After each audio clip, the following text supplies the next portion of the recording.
Hello बच्चों, आज हम करेंगे क्रिया।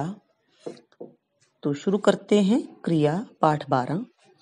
2 वाक्य मैं आपको बता रही हूँ, इनको ध्यान से सुनिए। हवा चल रही है, राधा गीत गा रही है। इन वाक्यों में हवा के चलने तथा गीत गाने का कार्य हो रहा है, अर्थात ये क्या है? क्रिया। तो बच्चों क्या पता चलता है इनसे कि जिस शब्द से किसी काम के होने, करने या किसी स्थिति का बोध होता है उसे क्रिया कहते हैं। इन दोनों वाक्यों में हवा चलने का बोध हो रहा है और राधा के गीत गाने का काम हो रहा है, अर्थात जिन वाक्यों से काम करने का पता चले, होने का पता चले और किसी स्थिति का पता चले उसे क्रिया कहते हैं। आगे है धातु। क्रिया के मूल रूप को धातु कहते हैं। जैसे चलना, चलना किससे बना है? चल से। गाना, गाना किससे बना है? गा से। लिखना, लिखना किससे बना है? लिख से। तो मेन जो शब्द हैं वो हैं लिख, गा, चल, सुन, पढ़। ये मेन शब्द होते हैं। इनसे ही क्या बनता है? क्रिया का निर्माण होता है और इनको मूल रूप को हम क्या कहते हैं? धातु। जैसे पढ़ धातु है, पढ़ से अनेक क्रियाएं बन सकती हैं। पढ़ना, पढ़ रहा है, पढ़ चुका है, पढ़ोगे, पढ़ेगा, पढ़ा करो। इस प्रकार के शब्द क्रियाएं इनसे बन जाती हैं। तो यानी मूल रूप को, क्रिया के मूल रूप को, मूल अंश को हम क्या कहेंगे? धातु। आगे है क्रिया का सामान्य रूप। मूल धातु में ना प्रत्यय जोड़ने से क्या बन जाता है? क्रिया का सामान्य रूप। जैसे पढ़ धातु है, पढ़ के साथ हम ना लगाएंगे तो क्या बन जाएगा? पढ़ना। ये क्रिया का सामान्य रूप बन जाएगा। चल, चल के साथ ना लगाएंगे तो क्या बनेगा? चलना। देख के साथ ना लगेगा तो क्या बनेगा? देखना। ये क्रिया के सामान्य रूप हैं।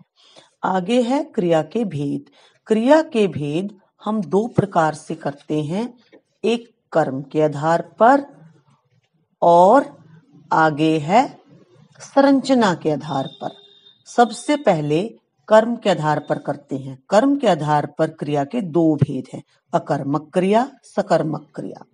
अकर्मक क्रिया में कर्म की आवश्यकता नहीं पड़ती, अर्थात जिन क्रियाओं के प्रयोग में कर्म की आवश्यकता नहीं पड़ती उन्हें अकर्मक क्रिया कहते हैं।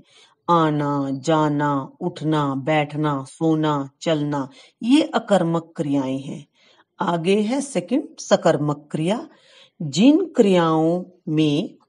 क्रियाओं के प्रयोग में कर्म की आवश्यकता पड़ती है, अर्थात जिस क्रिया का फल कर्म पर पड़ता है उसे सकर्मक क्रिया कहते हैं। तो अब आप कहोगे कैसे पहचान हो? तो बच्चों, अकर्मक और सकर्मक क्रिया की पहचान करने के लिए क्रिया के साथ क्या, किसे, किसको लगाकर देखा जाता है। यदि उत्तर में कोई वस्तु, प्राणी आदि मिल जाए तो वो क्रिया सकर्मक होती है, नहीं तो अकर्मक। जैसे राम सोता है, इसके साथ क्या लगा के देखो, क्या सोता है? तो क्या सोता है? नहीं पता चला क्या सोता है, तो बनेगी ये अकर्मक क्रिया। राम पुस्तक पढ़ता है, क्या पढ़ता है? तो आंसर मिला पुस्तक पढ़ता है, तो इससे पता चला है ये है सकर्मक क्रिया। अर्थात जिस वाक्य में क्या का आंसर मिल जाए वो सकर्मक, जिसमें क्या का आंसर नहीं मिले तो वो अकर्मक। क्या, किसे और किसको, ये 3 क्वेश्चन लगाकर हम देख सकते हैं।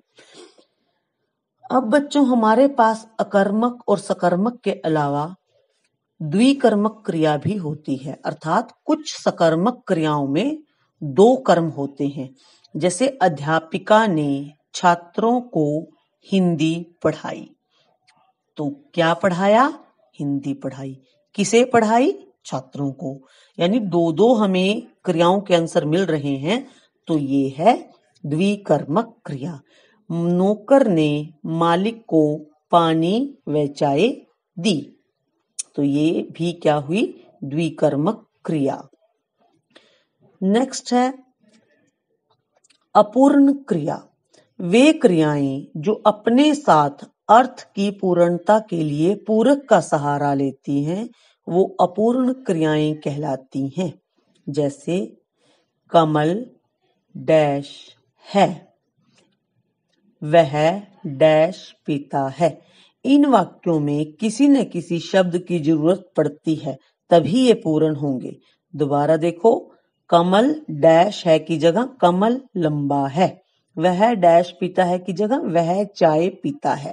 अर्थात लंबा और चाय ये पूरक का कार्य कर रहे हैं, इसलिए ये है पूरक ये कहलाते हैं। वे शब्द जो क्रिया की पूर्णता हेतु प्रयोग होते हैं, उन्हें पूरक कहते हैं। नेक्स्ट है संरचना के आधार पर क्रिया के भेद। संरचना के आधार पर क्रिया के 5 भेद हैं। संयुक्त क्रिया, प्रेरणार्थक क्रिया, नाम धातु क्रिया, पूर्वकालिक क्रिया, कृदंत क्रिया,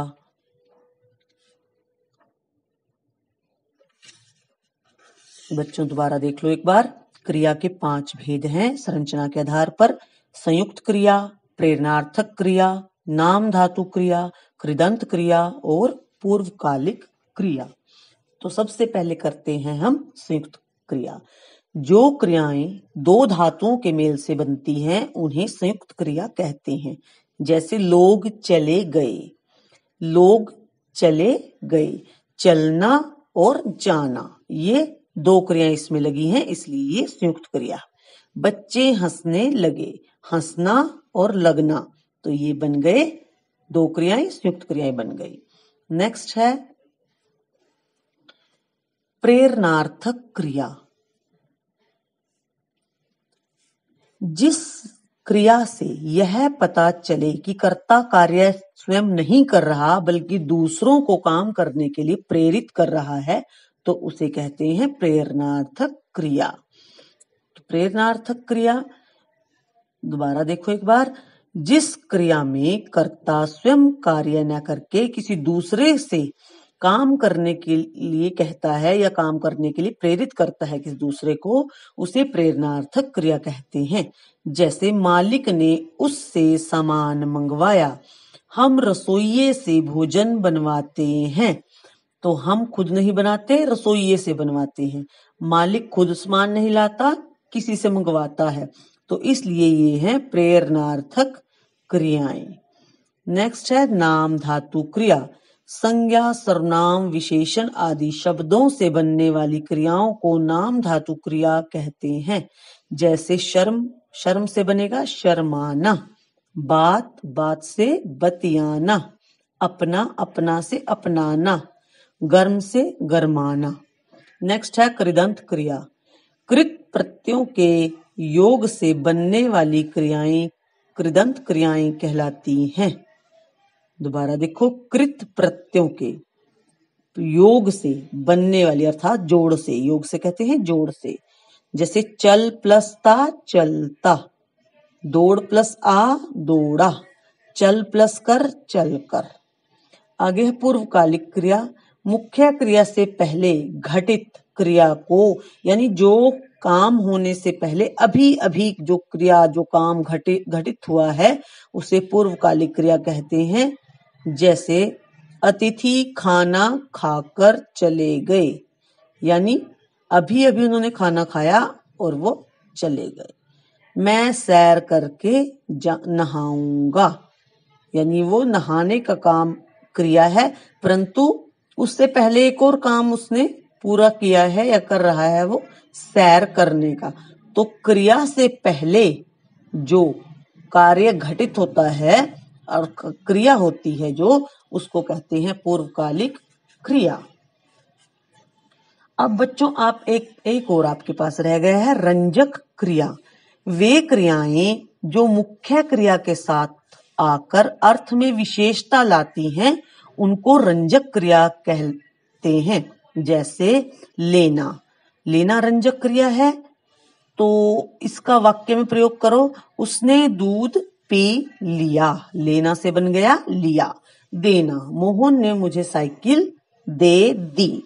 तो दोबारा देखो, वे क्रियाएं जो मुख्य क्रिया के साथ आकर अर्थ में विशेषता ला देती हैं उन्हें रंजक क्रियाएं कहते हैं।